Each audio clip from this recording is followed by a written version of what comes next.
Wednesday marks the 50th anniversary of the day that Lyndon Johnson signed the Civil Rights Act, a turning point in the struggle for equal rights, and a struggle that Americans had followed on the evening news broadcasts of the new medium television.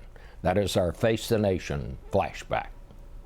In 1954, the Supreme Court ordered schools desegregated, and 3 years later, President Eisenhower sent federal troops to enforce integration of the Little Rock schools.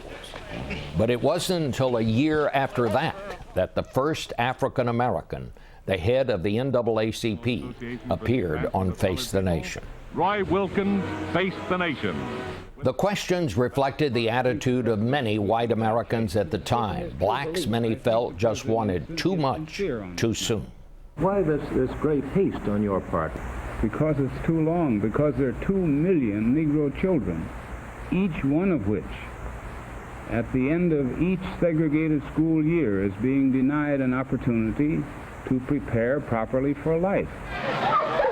The movement gathered momentum in the 60s as we saw the horror of the police dogs in Birmingham. As a young reporter, I saw the violence at Ole Miss when James Meredith became the first African American to enroll there.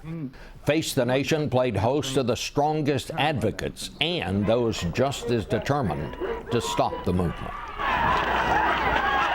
After demonstrators were severely beaten in Selma, Alabama in 1965, Governor George Wallace argued it could have happened anywhere. And there's been only one instant in all of the weeks and months of provocation in this state that the police force of Alabama have been charged or intimated or stated by the Justice Department to have been engaged in police brutality. I do think that that's a very good exemplary record for the Alabama state troopers. For all his bluster, Wallace could not overcome the public revulsion to the pictures coming out of the Selma horrors, and that backlash led Congress to pass even stronger legislation in 1965.